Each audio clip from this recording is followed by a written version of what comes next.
vulnerabilities? Well, his biggest vulnerability is no question the economy.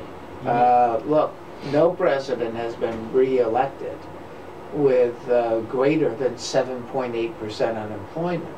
And of course, that was Reagan in '84. Now, unemployment during the first Reagan term had exceeded 10%.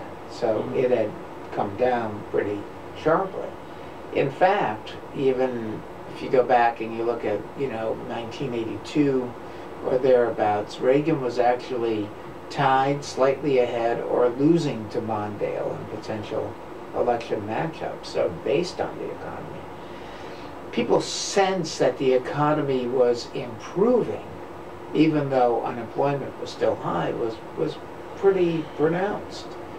And that obviously gave Reagan a lift, but that's a high watermark.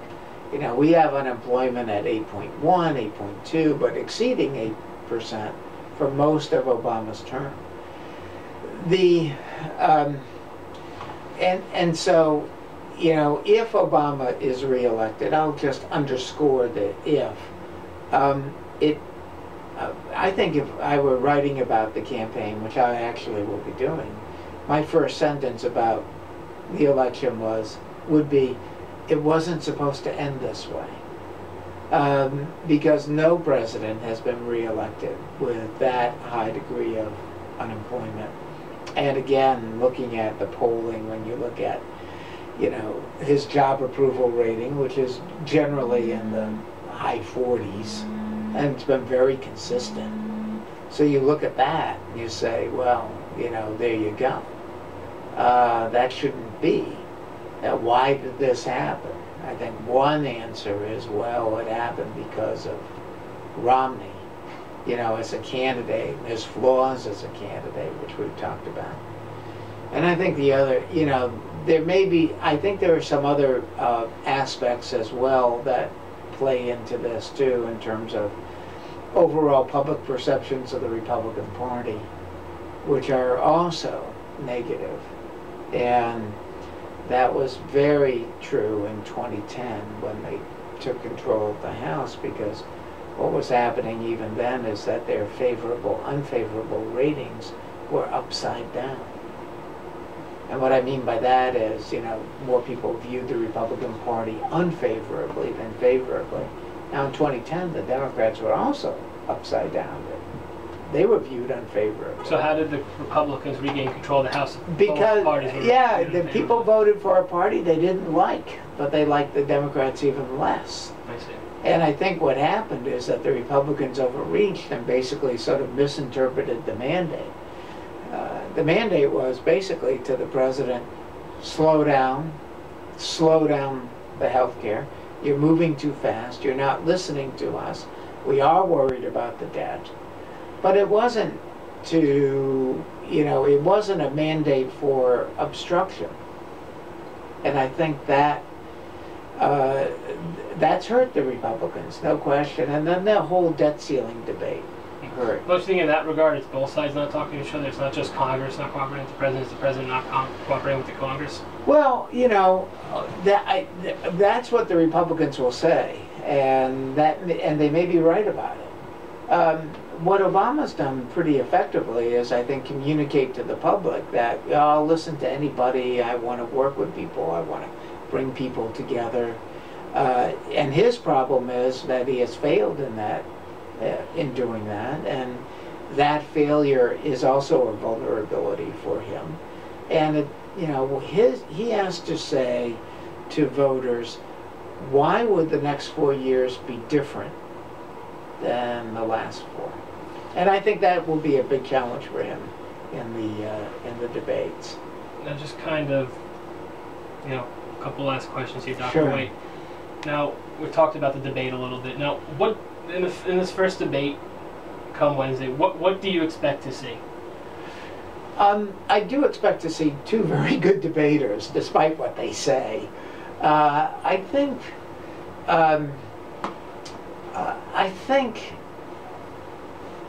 I guess my expectation would be, I don't really think that the debates will be, as Governor Christie has said, the occasion where the election will be turned upside down, and we'll have a very different view. I think that we may tend to comment more on the aesthetics of the debate, who looked better, what mannerisms the candidates may have had. Howard Dean said you can mute the televisions, you can get a feel of what the American people think. Yeah, I think that may be true. I'm not going to mute my TV and watch the debate, but I think that's a testament of some people. You got to really listen in what the candidates are saying. Yeah, and I think the public is going to be listening, but I'm not sure, if votes are going to be changed.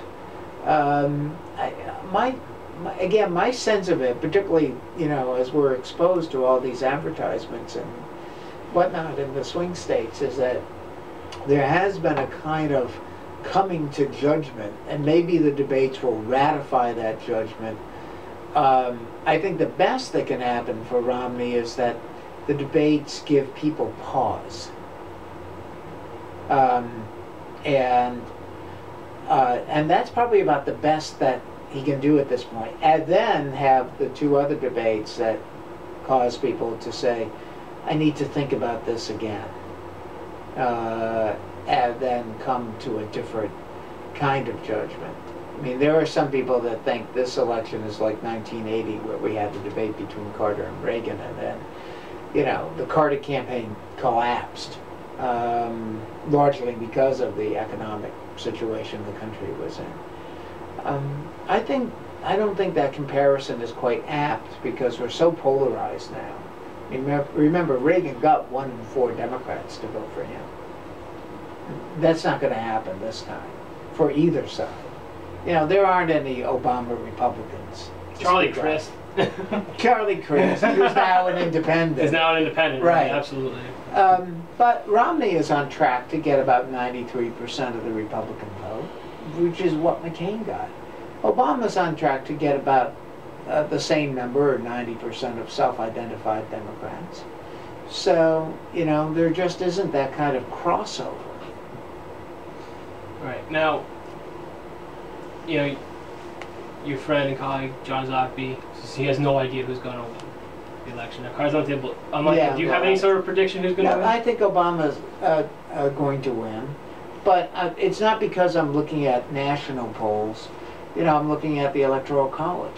Which is what you have to look at anyway. And he has too many ways to get to 270. For Romney, what has to happen, particularly what has to begin to happen in the debates, is that there's a breakout moment where the swing states move pretty decisively. And he has got to really do well on all of them. He's got to win Ohio. He's got to win Florida. I mean, start with that. And I think the Romney campaign, if you go back and you look at it, at this point, they thought that they should be ahead decisively in North Carolina. They're not. That they should be decisively ahead in Indiana. They are. That they should be decisive, that they should be extremely competitive in Pennsylvania, in Michigan, in Wisconsin. We don't see that. And, the best judgment of that isn't to look at polls. It's to look at where the ad money is going. And right now in Pennsylvania, he's not spending any advertising. So that's the key, is that you look over the next 30-odd days, where is Romney spending his money? In what states? And what states is he competitive or not competitive? And then you'll have a very good sense. But I think that they wanted to have some of these competitive states really locked up at the moment, and then move on to others so that they could have more pathways to 270. I think their pathways to 270 are still pretty narrow. And you don't think with about 35, 40 days to go, it's going to change even after the debates? Yeah, no, I don't. That's maybe where I disagree with my friend, John Zogby. Well, Dr. White, it's always a pleasure. It's good to see you again. Good to see you. Good to see you. Anyone who's in high school and looking for a place to go to college, Catholic University, to study politics, even though we may disagree,